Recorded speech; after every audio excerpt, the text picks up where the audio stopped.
হাত বেঁধে দিছিল, পা বেঁধে দিছিল মা। তারপরে কি করছিল?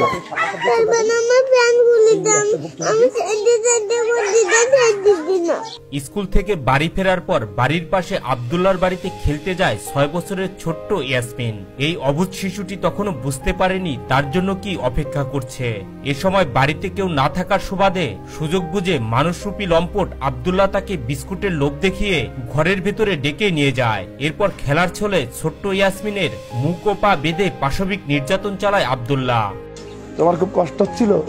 তুমি চিল্লাতে পারোনি? আম্মুরে ডাকতে পারোনি? তোমার মুখে কি কাপড় দেওয়া ছিল, বাঁধা ছিল? আর পা বাঁধা ছিল? পা বাঁধা ছিল? দীর্ঘক্ষণ মেয়েকে না পেয়ে খুঁজতে আব্দুল্লাহর বাড়িতে যান ইয়াসমিনের মা। এরপর দরজা খুলতেই মেয়ের মুখ ও পা বাঁধা এবং বিবস্ত্র অবস্থায় দেখতে পান তিনি। এ সময় লম্পট আব্দুল্লাহও বিবস্ত্র অবস্থায় ছিল। আমি খুব আস্তে আস্তে এমন আস্তে একটা পিঁপড়িও টের পাইনি। এসে আমি দরজা খুলে দেখি আমার মেয়ে ওই অবস্থা, মেয়ের কাপড় খোলা, মুখ বাঁধা। শিশুটির মা বলেন, আব্দুল্লাহ খাটের উপর থেকে এসে তার পা জড়িয়ে ধরে বলেন, আমাকে মাফ করে দাও ভাবি। তখন আমি চিৎকার দিলে পাশের বাসার একজন ছুটে আসে। তখন আমি একটু সাহস পাই। আর ও ফট করে খাটে বাতে লাফ দিয়ে ঘুরি প্যান্টটা পরি আমার পা হাত পা জড়াই ধরিছে।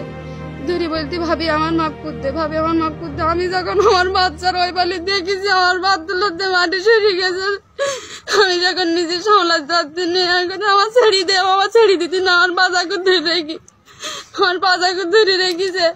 তুই আমার মাপ করতে, ভাবি আমার মাপ করতে। আমার বাচ্চা মরে যেতে তুই আমার ছেড়ে দে, তাও ছেড়ে দিতে না। আমার মুখের বাদল আছে, হাত ছেড়ে দিতে নিজে নিজে খুলি, মেয়ে হাইনিস কেটেছে, দম ছাড়তে হয়েছি না। বিষয়টি আব্দুল্লাহর বাবা মাকে জানালে তারা হুমকি দেয় বলে জানান ভুক্তভোগী ইয়াসমিনের মা।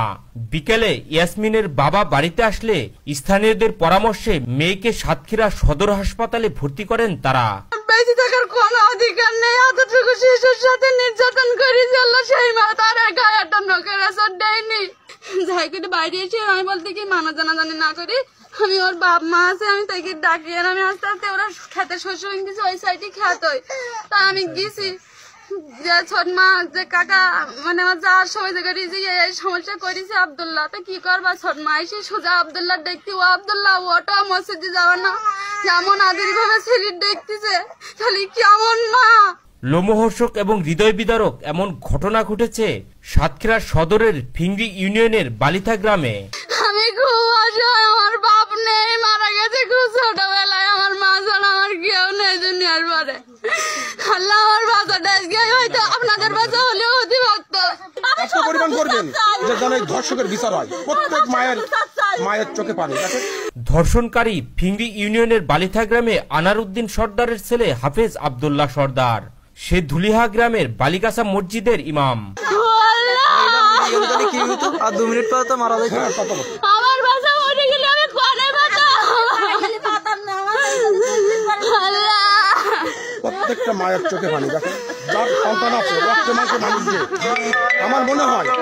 সাতক্ষীরা থানার ওসি শামিনুল ইসলাম বলেন, বিষয়টি জানার সাথে সাথে পুলিশ ভিকটিমের পরিবারের সাথে কথা বলেছে। শিশুটি হাসপাতালে ভর্তি আছে। এ ব্যাপারে মামলার প্রস্তুতি চলছে।